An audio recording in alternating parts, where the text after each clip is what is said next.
Hello बच्चों, नमस्ते आप सभी को। आई होप कि आप जीएसटी की क्लास पढ़ के आए होंगे। हालांकि जीएसटी का टॉपिक आपको मे भी एक बार के लिए कंफ्यूजिंग लगे, लेकिन जब आप बार बार इस टॉपिक को रिवाइज करेंगे तो आपको जीएसटी का टॉपिक बहुत ही क्लियर हो जाएगा, बहुत ही आसान लगने लग जाएगा। क्योंकि जीएसटी में कुछ नहीं है, जीएसटी में सिर्फ इनपुट और आउटपुट का खेल है। जिसने इस इनपुट और आउटपुट की गेम को समझ लिया उन्हें जीएसटी को समझ लिया। तो आज की क्लास में हम जीएसटी को मोटा मोटा ऊपर से दोबारा से समझेंगे और दोबारा से समझ के आज हम जो है वो जीएसटी की अकाउंटिंग एंट्रीज को करेंगे। तो जल्दी से फटाफट हम शुरू कर देते हैं। तो GST goods and service tax 3 type का होता है, IGST, CGST and SGST. IGST means integrated goods and service tax, CGST means central level पे goods and service tax and SGST means state goods and service tax. फिर हम आगे बढ़ते हैं और शुरू करते हैं अपने टॉपिक को, that is goods and service tax. Goods and services tax goods के ऊपर भी लगता है, सर्विसेज के ऊपर भी लगता है। अगर हम किसी को पेमेंट करते हैं, ये हमारा है सप्लायर, तो हमने उसको जब पेमेंट की, इसने हमें 100 रुपये का माल दिया, 100 रुपीज़ का माल दिया और उसके ऊपर 5 रुपये का उसने जीएसटी लगा दिया। लेट्स सपोज, बहुत ही बेसिक क्वेश्चन मैं आपके लिए सामने बना रही हूँ। तो 105 की जब मैंने उसको पेमेंट की तो ये 5 रुपये का मुझे क्या मिल गया, मुझे इनपुट जीएसटी मिल गया। और मेरे कस्टमर ने, ये मैं हूँ, मेरे कस्टमर ने जब मुझे पेमेंट की, मेरे कस्टमर ने जब मुझे की तो ऑब्वियस ही बात है कि वो मुझे पेमेंट क्यों कर रहा है, क्योंकि मैंने उसको कुछ सेल किया। मैंने अपने सप्लायर को पेमेंट क्यों की, क्योंकि मैंने उससे कुछ परचेज किया। तो पीछे वाले को पेमेंट करनी पड़ती है। तो कस्टमर ने जैसे ही मुझे पेमेंट की, उसने लेट सपोज 105 रुपीज़ के ऊपर 8 रुपये का जीएसटी हो चुका है, लेट सपोज। तो 113 रुपीज़ की पेमेंट की है, तो ये 8 रुपीज़ का जीएसटी जो है उसके ऊपर मुझे मिलेगा आउटपुट। ये 8 रुपीज़ का जीएसटी मेरे लिए आउटपुट है और ये 5 रुपीज़ का जीएसटी मेरे लिए इनपुट है। तो सरकार कहती है कि आउटपुट जीएसटी आपको मिला 8 रुपये का, मतलब आपने कस्टमर से 8 रुपीज़ कलेक्ट किए हैं, लेकिन आप पीछे आपने सप्लायर को सिर्फ कितने ही पे किए थे जीएसटी के नाम के, 5 रुपीज़। तो गवर्नमेंट हमें कहती है कि आपने जो है अपनी जेब में वो जो 3 रुपये रखे हुए हैं ना, 3 रुपीज़, वो आप मुझे पे कर दो। तो मुझे क्या करना पड़ेगा, मुझे जीएसटी पे करना पड़ेगा गवर्नमेंट को। बहुत ही इजी वे में मैंने आपको ये समझाया है कि जीएसटी कैसे वर्क करता है। मैं बीच में खड़ी हूँ, मैं जो पेमेंट करके आई हूँ उसके ऊपर मुझे जो जीएसटी पे कर दिया मैंने, यहाँ पे मैंने जो 5 रुपीज़ का जीएसटी है वो मैंने पे कर दिया। जब सामने वाले सप्लायर को मैंने पेमेंट की ना, तो मैंने उसे 100 की पेमेंट नहीं की, मैंने उसे कितने की पेमेंट की, मैंने उसे 105 की पेमेंट की। तो मेरी जेब से कितने पैसे निकले, मेरी जेब से 105 रुपीज़ निकले, लेकिन मेरी जेब में मेरे कस्टमर से मेरे को कितने पैसे मिले, 113 रुपीज़, मतलब 8 रुपीज़ का उसमें जीएसटी है। तो मेरी जेब में 8 रुपये आए, 8 रुपीज़ आए और 5 रुपीज़ मेरी जेब से निकल गए एज ए जीएसटी। तो 8 रुपये आए और 5 रुपये चले गए। तो सरकार कहती है कि जीएसटी का पूरा अमाउंट हमारा है, जितना भी है। तो मेरी जेब में अभी भी, मेरी पॉकेट में अभी भी कितने रुपए है जीएसटी के नाम के, 3 रुपीज़ अभी भी पेंडिंग है। तो वो गवर्नमेंट को पे करने पड़ते हैं। अगर तो विद इन द स्टेट हो तो सीजीएसटी और एसजीएसटी लगता है, अगर आउटसाइड द स्टेट हो तो वो आईजीएसटी लगता है। बस जिसको इतनी बात समझ में आ गई उसको पूरा जीएसटी समझ में आ गया। पिछली वाली क्लास में मैंने पूरी जीएसटी की थ्योरी समझाई थी कि कैसे कैसे जीएसटी क्या होता है, कैसे कैसे ट्रांजेक्शन्स होते हैं। वहाँ पर मैंने बहुत सारे डीलर्स को, डिस्ट्रीब्यूटर्स को, कस्टमर को, शॉपकीपर्स को लगाया था, लेकिन यहाँ पर मैंने बहुत ही आसान भाषा में एक छोटे से चार्ट के थ्रू आपको ये समझा दिया, क्योंकि इसकी जनरल एंट्री इसी चार्ट की तरह बहुत ही थोड़ी है, छोटी सी है। ठीक है, तो जल्दी से मैं जो है वो आपको जनरल एंट्रीज पे ले जाती हूँ ताकि आपको थोड़ी सी क्लैरिटी आ जाए कि कैसे कैसे ये चीज़ें वर्कआउट करती है, कैसे कैसे हमें अकाउंटिंग एंट्रीज को करना पड़ता है। चलिए ध्यान से सुनना है, बहुत ही ध्यान से समझना है। Record necessary general entry in the books of the Swati ji जो है वो बिहार के हैं। तो अगर इन्होंने बिहार में कुछ बेचा तो सीजीएसटी और एसजीएसटी लगेगा, लेकिन उन्होंने बिहार से बाहर कुछ बेचा या बिहार से बाहर का कुछ खरीदा तो उस पर आईजीएसटी लगेगा। ठीक है, तो स्वाति जी बिहार के, ये बहुत ज़्यादा ज़रूरी है। एज्यूमिंग सीजीएसटी एंड एसजीएसटी 99% का है। ठीक है, अब मैंने जैसे आपको बोला था कि जीएसटी के रेट्स चेंज हो चुके हैं। अब 5%, 12% और 40% वाले रेट्स आ चुके हैं, लेकिन हमारी बुक्स जो है वो आउटडेटेड है, वो टाइमली जो है वो अपडेट नहीं करती है। ठीक है, तो जैसे ही सीबीएसई वालों के पास पहुंचेगी ये चीज़, वो अपनी बुक्स में भी चेंजेस करेगी, बट जो पेपर्स बन के आते हैं ना वो अपडेटेड ही बन के आते हैं, क्योंकि उनके पास नॉलेज होती है। तो वो रेट्स जो है वो 99% शायद ना डालें, वो 2.5% के रेट से डाल सकते हैं, 6% डाल सकते हैं। तो आपके माइंड में क्लैरिटी होनी चाहिए कि अभी कौन कौन से रेट्स एग्जिस्ट करते हैं। ठीक है, तो हम पढ़ते हैं कि कैसे कैसे एंट्रीज होगी। बोट गुड्स को खरीदा है। आप लोगों को याद होगा कि जब मैंने जनरल एंट्री को आपको समझाया था तो मैंने कहा था कि गुड्स खरीद रहे हैं तो वो जाएगा परचेज में, गुड्स बेच रहे हैं तो वो जाएगा सेल्स में। मेरे बिजनेस में गुड्स आए हैं, डेबिट व्हाट कम्स इन। यहाँ पे रूल कौन सा लग गया?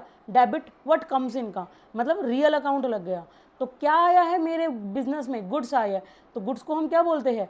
Purchase account debit.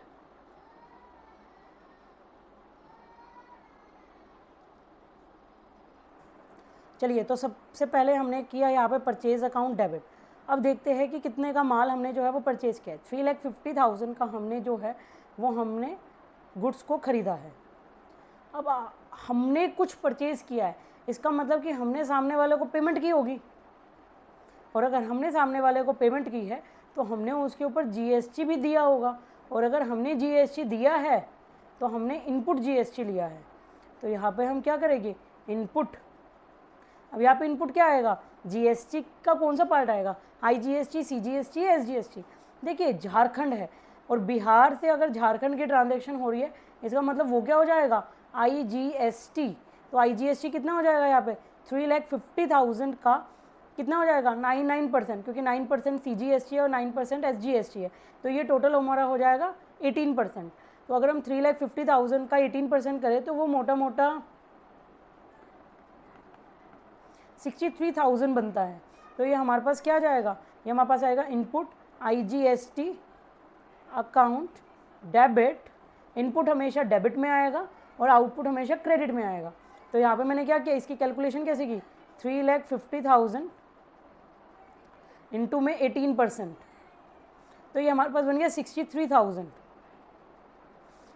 From Jharkhand. अब मैंने गुड्स को परचेज़ किया है। गुड्स को परचेज़ करने का मतलब कि मैंने या तो सप्लायर से क्रेडिट पे ख़रीदा है या फिर बैंक से एंट्री की है। तो मैं एज्यूम करके चलती हूँ कि मैंने यहाँ पे जो है वो पेमेंट कर दी, और अगर मैंने यहाँ पे पेमेंट कर दी तो मेरा क्या आ जाएगा यहाँ पे? Bank account. तो हमने यहाँ पे लिख दिया टू बैंक अकाउंट, कि मैं ये एज्यूम करके चलती हूँ कि हमने जो है वो बैंक से पेमेंट की है। तो यहाँ पे एंट्री क्या बन गई? टू बैंक अकाउंट, और इन दोनों का टोटल हम करेंगे तो हमारे पास बन जाएगा ये 4,13,000। लेकिन याद रखिएगा कि नरेशन लिखनी बहुत ज़्यादा ज़रूरी है। नरेशन इसके नीचे होती है। मेरे पास जगह नहीं है तो मैं यहाँ पे साइड में लिख रही हूँ बीइंग गुड्स सोल्ड।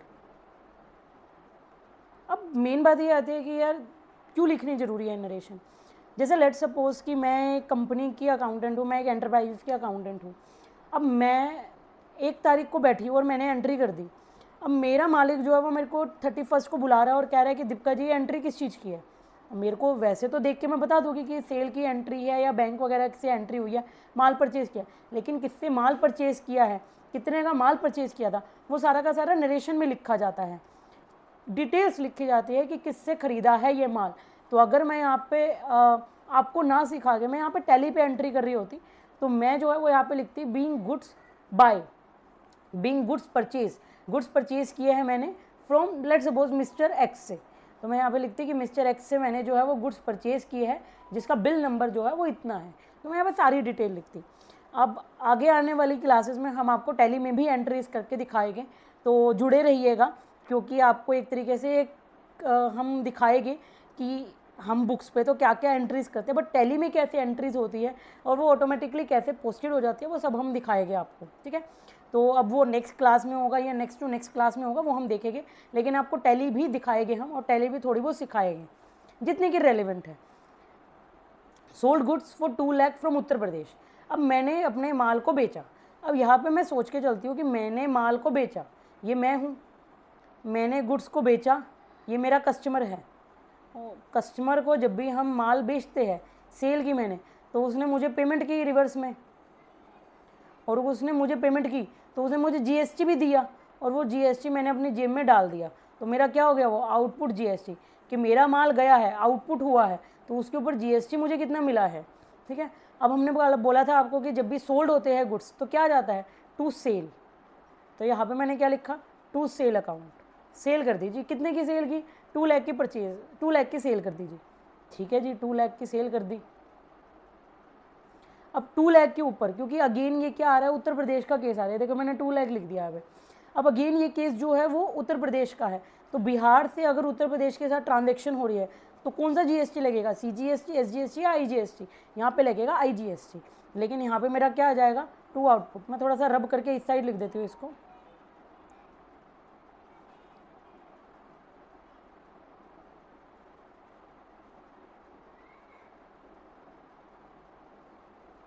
यहाँ पे मैंने लिख दिया to bank account, sorry to sale account, कि मैंने सेल की है।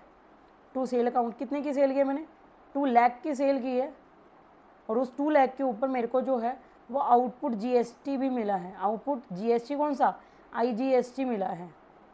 कितने का मिला है, 2 लाख का अगर हम 18% करेंगे तो ये हमारा बन जाता है लगभग 36,000। अब मैंने माल को बेचा है तो मेरे पास बैंक से भी एंट्री आ सकती है, तो यहाँ पे आप बैंक अकाउंट भी लिख सकते हो या फिर आप सप्लायर भी लिख सकते हो, सप्लायर अकाउंट। सप्लायर का नाम है, आप सप्लायर का नाम लिख दीजिए, कोई दिक्कत नहीं है। तो कितना हो गया, 2 लाख का माल बेचा और उसके ऊपर 36,000 का आईजीएसटी मिला है, तो टोटल अमाउंट कितना हो गया, 2,36,000 रुपीज़। और यहाँ पे मैं नरेशन में क्या डाल दूँगी, नरेशन में डालूँगी बीइंग गुड्स सोल्ड। अगर आपने बैंक अकाउंट यहाँ पे लिखना है तो लिखिए कैश में, फॉर बैंक और फॉर ऑन क्रेडिट। और अगर आपने यहाँ पे लिखा है सप्लायर का नाम तो यहाँ पे आप लिखेंगे कि क्रेडिट में मैंने सेल की है। ठीक है, यहाँ तक क्लियर है आपको। चलिए अब हम आगे बढ़ते हैं और आगे देखते हैं कि अगली एंट्री कौन सी है हमारी। Sold goods for 4 lakh rupees locally. अब मैंने माल तो बेच दिया लेकिन मैंने लोकल उस माल को बेचा है। ठीक है, तो मुझे पता है कि सेल तो आएगी।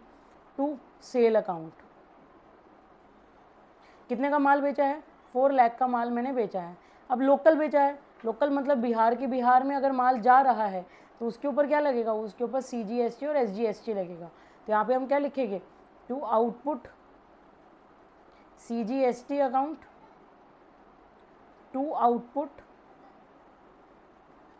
SGST account. कितना लगेगा, 4 लाख का 9% लगेगा।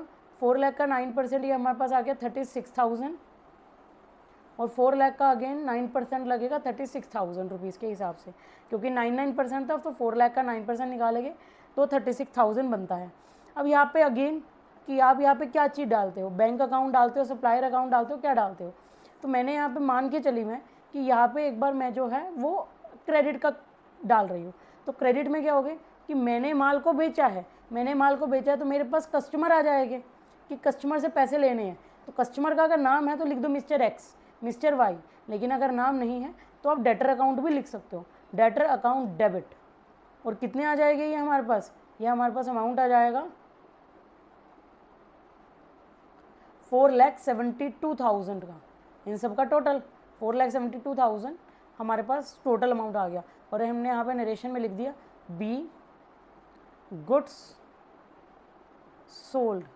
यहाँ पे आप लिख सकते हो कि लेट सपोज मैंने मिस्टर एक्स को दिया माल, तो मिस्टर एक्स को लिख दो, डेटर अकाउंट बना दो, मिस्टर एक्स अकाउंट बना दो, जो मर्जी बना दो, कोई दिक्कत नहीं है।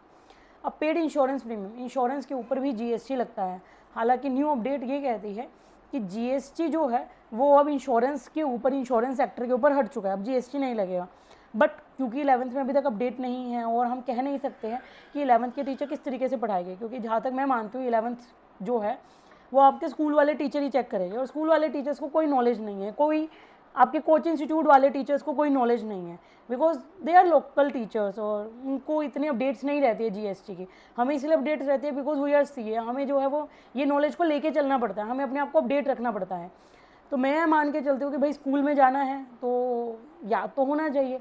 अब मैंने इंश्योरेंस प्रीमियम पे किया, मतलब मैंने अगर कोई पेमेंट की है तो उसके ऊपर मैंने अपनी जेब से, अपनी पॉकेट से जीएसटी भी पे किया है, तो मैं इसके ऊपर क्या लगाऊंगी, अब जीएसटी लगाऊंगी। ठीक है, अब यहाँ पे क्या एंट्री बन जाएगी, इंश्योरेंस प्रीमियम।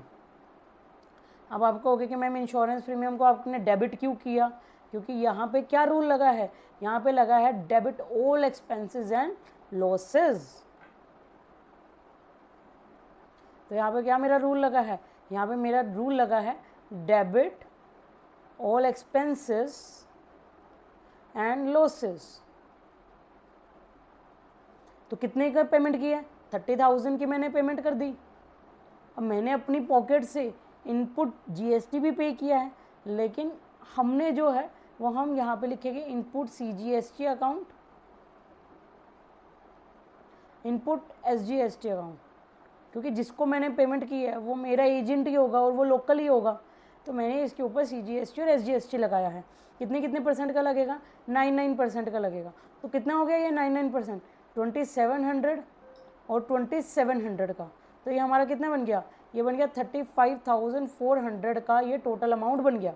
और ये टोटल अमाउंट जो है वो कहाँ से पेमेंट होगी, मैंने पे कर दिया है। तो पे किया है तो कहाँ पे जाएगा, टू बैंक अकाउंट में। तो मैंने बैंक से पेमेंट कर दी, बीइंग इंश्योरेंस प्रीमियम पेड, मैंने इंश्योरेंस प्रीमियम को पे कर दिया। ठीक है, नेक्स्ट पढ़ते हैं, being furniture, boat furniture for office. चलिए, तो बोट फर्नीचर फॉर ऑफिस, अब मैंने फर्नीचर को खरीदा, मेरे पास फर्नीचर आया, तो यहाँ पे कौन सा रूल लगा था, डेबिट द रिसीवर। ठीक है ना, डेबिट द रिसीवर। चलिए, फर्नीचर खरीदा है, debit what comes in, furniture आया मेरे बिजनेस में, फर्नीचर अकाउंट डेबिट। कितने का फर्नीचर आया है, 50,000 का फर्नीचर आया है, मैंने पेमेंट की होगी, और ऑब्वियस ही बात है कि मैंने पेमेंट की होगी तो उसके ऊपर मैंने इनपुट पेमेंट की होगी, इनपुट जीएसटी की, और मैं मान के चलती हूँ कि मैंने जो पेमेंट की होगी वो लोकल वाले से ही खरीदा होगा मैंने। तो यहाँ पे मैं क्या लगाऊंगी, सीजीएसटी और एसजीएसटी, क्योंकि अगर आईजीएसटी लगना होता तो वो कहते कि हमने जो है वो फर्नीचर को खरीदा बिहार से, झारखंड से, गुजरात से, कहीं से भी बोल सकते थे, लेकिन उन्होंने कुछ नहीं बोला है, तो हम मान के चले गए कि इन्होंने जो है वो लोकल ही खरीदा है। Furniture account debit, input CGST account debit, input.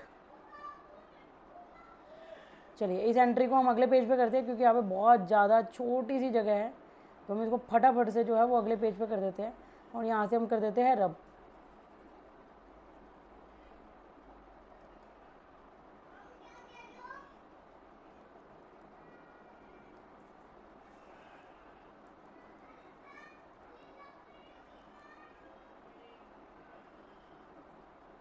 चलिए, फटाफट से इसको लिखते हैं नेक्स्ट पेज पे। हम फर्नीचर को ख़रीदा है, तो फर्नीचर अकाउंट डेबिट, कितने का ख़रीदा है हमने फर्नीचर को, हमने फर्नीचर को ख़रीदा है 50,000 रुपीज़ में।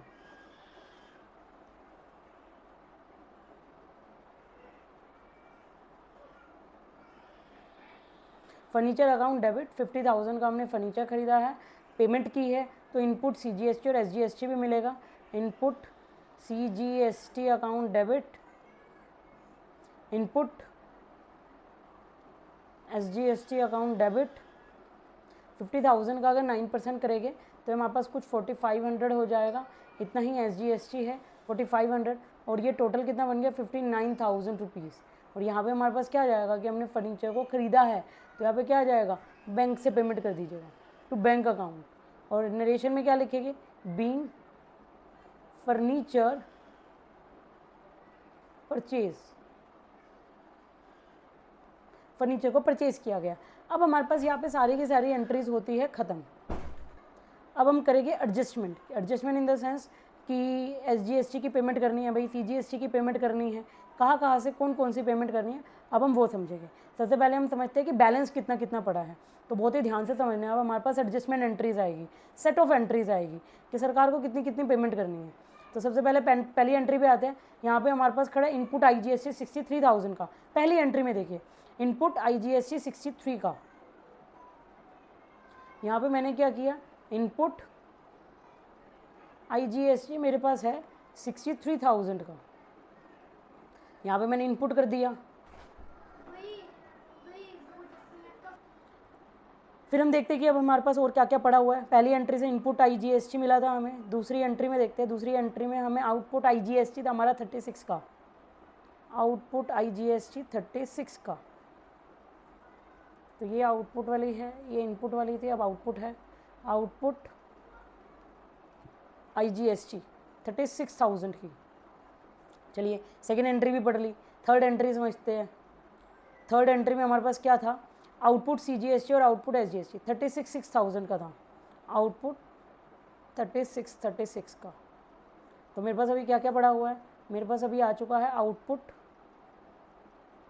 CGST 36,000 का, आउटपुट SGST 36,000 का। फिर उसके बाद हम और पीछे जा रहे हैं, फिर दोबारा से हम देख रहे हैं और क्या क्या पड़ा हुआ है हमारे पास। डी एंट्री से हमारे पास क्या आया था, इनपुट CGST और इनपुट SGST 2700 के, इनपुट CGST और इनपुट SGST 2700 के थे, 2700 के थे, क्योंकि मेरे को आइडिया है शायद एक और इनपुट CGST और SGST, मैंने इसको अलग अभी फाइनल अमाउंट नहीं लिखा हुआ है। तो इनपुट मेरे पास कितना था, इनपुट CGST इनपुट SGST 2700 का, और नेक्स्ट एंट्री में कितना था 4500 का। तो यहाँ पे मैंने क्या किया, 4500 का अमाउंट लिख दिया, और टोटल मैंने कितने बनाए, 7200 का। अब देखते हैं हमने कैसे कैसे पेमेंट करनी है। देखिए सबसे पहले पेमेंट किसकी होएगी, सबसे पहले होएगी IGST की पेमेंट। एंट्री नहीं कर रही हूँ मैं अभी आपको समझा रही हूँ। सबसे पहले IGST की पेमेंट होएगी, और जब IGST की पेमेंट होएगी तो पेमेंट कितनी करनी है, आउटपुट कितना है, आउटपुट है 36,000 का। तो जब हमने IGST की पेमेंट करनी है तो सबसे पहले हम उठाएंगे IGST के ही इनपुट को। मैंने क्या किया, IGST के इनपुट को उठाया, इनपुट ऑफ IGST पूरा का पूरा यूज़ हो गया। 63,000 का आपके पास इनपुट खड़ा हुआ है, लेकिन आपके पास जो है वो पेमेंट कितनी करनी है, 36,000। सोच के देखिएगा, मेरी जेब में आए हैं 36, बट मैं ऑलरेडी सरकार को पे कर चुकी हूँ 63। तो मैं सरकार को कहूँगी सरकार रुको, मैंने अभी आपको ज़्यादा पेमेंट कर रखी है, अभी मैं आपको पेमेंट नहीं करूँगी। तो मैंने सरकार को कहा कि देखो 63 मेरे पास पड़े थे, 36 उसमें से मैं आपको दे रही हूँ। तो 36 मैंने उनको दे दिया, और मेरे को IGST की कोई पेमेंट नहीं करनी पड़ी। तो मैंने क्या किया, आउटपुट IGST से इनपुट IGST को सेटल डाउन कर दिया, और अब मेरे पास IGST का कितना अमाउंट पड़ा हुआ है, 36 में से मेरा जो है वो 63 में से 36 मेरा चला गया।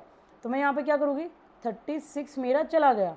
अभी मेरे पास कितना अमाउंट पड़ा हुआ है, 13 में से 6 गए, 4 3 7, और 5 में से 3 गया 2, 27,000 का भी IGST मेरे पास पड़ा हुआ है। तो मैं गई CGST की पेमेंट पे। अब मैं गई CGST की पेमेंट पे। अब CGST का आउटपुट कितना है, CGST का आउटपुट पड़ा हुआ है, आउटपुट CGST कितने का है, 36,000 का। मैं जैसे ही पेमेंट करने लगी मैंने देखा यार आउटपुट इनपुट IGST कितना पड़ा हुआ है, इनपुट IGST वो कह रहे कि जो 27,000 ही पड़ा हुआ है। मैंने कहा अच्छा कितने की कमी पड़ रही है, वो कह रहे 9,000 की कमी पड़ रही है। मैंने कहा अच्छा 9,000 की कमी पड़ रही है, एक काम करो इनपुट CGST को भी ले लेते हैं। इनपुट CGST को मैंने ले लिया, इनपुट CGST को लेके मेरे पास कितना आया, 7200 का आया। तो मेरे पास कितना अमाउंट पड़ा हुआ है, 1800 का अभी भी पड़ा हुआ है, जिसकी मुझे पेमेंट करनी है। मेरे जेब में कितनी पेमेंट आई, मेरी जेब में 36,000 की पेमेंट आई है, आउटपुट है CGST के नाम के।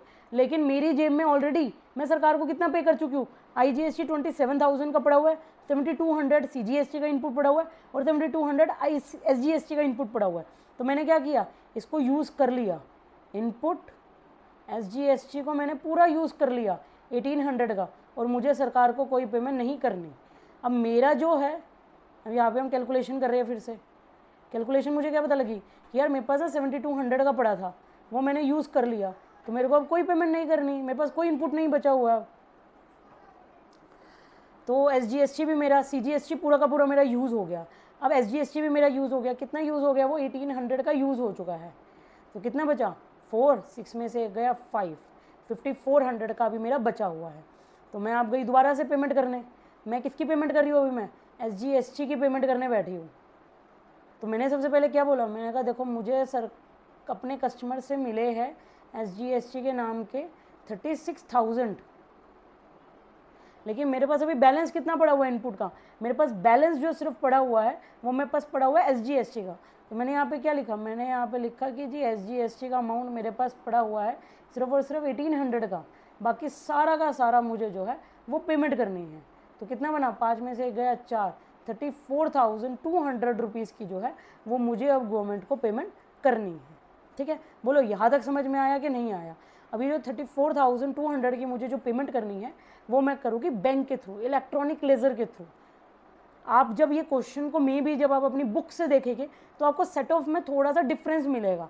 सेट ऑफ में क्यों डिफरेंस मिलेगा, क्योंकि एनसीईआरटी का ही क्वेश्चन है, तो आपको वहाँ पे जो डिफरेंस मिलेगा वो एडजस्टमेंट में डिफरेंस मिलेगा। लेकिन as per the latest amendments मैंने आपको बताया कि कैसे कैसे कौन कौन सी पेमेंट्स का आप यूज़ कर सकते हैं। अब हम इसकी करेंगे जनरल एंट्रीज। चलिए अब हम समझेंगे जनरल एंट्री सेट ऑफ की, general entries of set of. अब मैंने सारा सेट ऑफ तो कर लिया, लेकिन अब मुझे इसकी जनरल एंट्री को समझना है। सबसे पहली जनरल एंट्री मेरी क्या कहती है, देखो जी दीपिका जी IGST था 36,000 का, उसको आपने इनपुट IGST से एडजस्ट कर दिया। तो मुझे पता है कि जब मैं जनरल एंट्री कर रही थी, जब मैंने जनरल एंट्री की, जनरल एंट्री जो मैंने की कौन सी वाली की, सेकंड वाली की, तो मैंने वहाँ पे क्या लिखा था, आउटपुट IGST को मैंने क्रेडिट किया था, याद है आपको। यहाँ पे मैं दिखा देती हूँ, देखिए ये देखिए आउटपुट IGST को मैंने, ये देखिए ये वाली एंट्री, आउटपुट IGST कहाँ पे खड़ी थी, 36,000 की खड़ी थी क्रेडिट साइड में। आउटपुट IGST खड़ी थी 36,000 की क्रेडिट में, और इनपुट IGST खड़ा था डेबिट में। हालांकि खड़ा तो वो 63,000 का था, लेकिन अभी मुझे सेट ऑफ करना है। ये खड़ा था डेबिट में, 36,000 खड़ा था, आउट ऑफ 63,000 का टोटल डेबिट था। ठीक है ना, कितने का था एक बार दोबारा एंट्री में भी देख लेते हैं। ये देखिए 63,000 का डेबिट में खड़ा है। तो अभी मैं क्या करूँगी, मैंने ना सेट ऑफ कर दिया। सेट ऑफ का मतलब प्लस को माइनस से करके ज़ीरो कर दिया इफेक्ट को। तो सेट ऑफ में क्या होता है, जो डेबिट है उसको क्रेडिट कर दो, जो क्रेडिट है उसको डेबिट कर दो। तो आउटपुट IGST पहले क्रेडिट में था, तो अब मैं अगर सेट ऑफ की एंट्री करूँगी, यहाँ पे मैं क्या कर रही हूँ, सेट ऑफ की एंट्रीज कर रही हूँ IGST के लिए। तो मैं डेबिट को क्या कर दूँगी, क्रेडिट, और क्रेडिट को क्या कर दूँगी, डेबिट। तो ये जो है मेरा क्रेडिट का बैलेंस खड़ा है। चलिए तो सेट ऑफ के लिए हम क्या करेंगे, तो सेट ऑफ की एंट्री अब हम कर रहे हैं। सेट ऑफ की एंट्री में हमारे पास क्या आ जाएगा, अब जो क्रेडिट था उसको डेबिट करेंगे, तो डेबिट में हमारे पास क्या आ जाएगा, आउटपुट IGST अकाउंट डेबिट, कितना आ जाएगा 36,000 रुपीज़ से। और क्या करेंगे, टू इनपुट IGST अकाउंट कितनी हो जाएगी 36,000 रुपीज़ से। और यहाँ पे हम क्या लिखेंगे, बीइंग IGST सेट ऑफ, बस एंट्री कंप्लीट। ठीक है, नेक्स्ट एंट्री करते हैं, CGST का सेट ऑफ करते हैं हम। अब CGST हमें पता है, CGST इनपुट,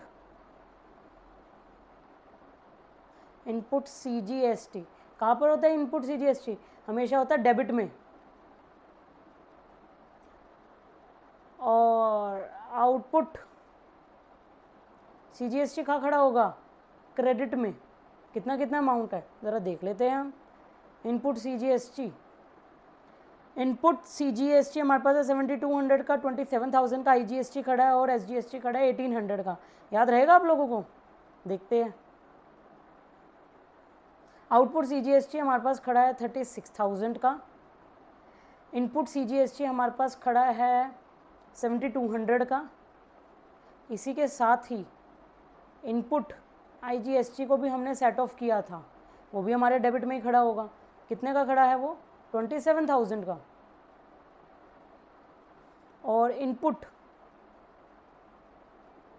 SGST हमारे पास खड़ा है डेबिट में, वो कितने का खड़ा है, वो खड़ा है 1800 का। हमने सेट ऑफ कर दिया ना 1800, तो आप 1800 का, बस सेट ऑफ की एंट्री 2 मिनट में हो जाएगी। सेट ऑफ की एंट्री, CGST के सेट ऑफ की एंट्री, जो पहले डेबिट में है उसको क्रेडिट में कर दो, और जो क्रेडिट में है उसको डेबिट में कर दो, तो हमारे पास क्या आ जाएगी अब आउटपुट CGST अकाउंट डेबिट कितना 36,000 रुपीज़ का।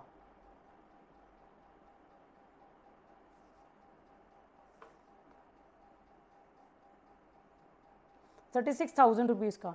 इसको हमने किस किस से पेमेंट की, सबसे पहले मैंने इनपुट IGST ही यूज़ किया।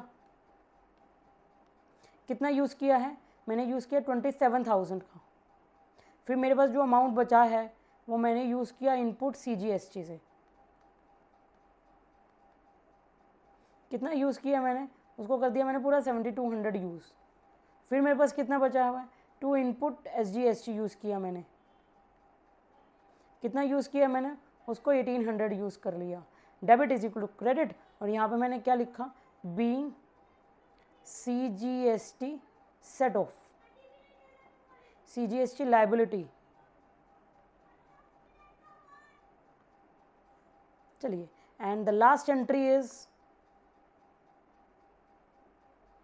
और हमारे पास जगह नहीं बची है, तो हम एक स्लाइड जल्दी से ऐड कर देते हैं। यहाँ पे देख लीजिए, मैं अपनी चेयर भी हटा देती हूँ, आप देख लीजिए आराम से। चलिए, SGST रह गया हमारा, SGST करते हैं और फिर आज की क्लास को हम यहीं पे समाप्त करते हैं। अगली क्लास में हम GST के बेसिस पे एक छोटा सा पोर्शन और लेंगे, एक छोटा सा क्वेश्चन और लेंगे, और उसके बाद हम जो है वो अपना अगले टॉपिक्स के ऊपर जाएंगे, लेजर्स वगैरह, और उसके बाद हमारे पास आ जाएगी टैली।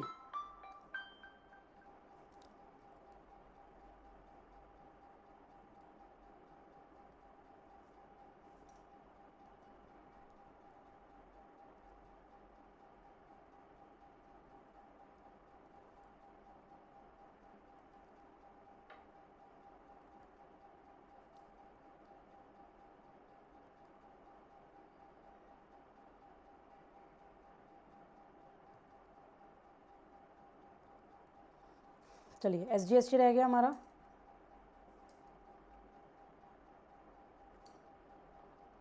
अब SGST हमारे पास कितना था, अब हम करेंगे सेट ऑफ किसका करेंगे, SGST का।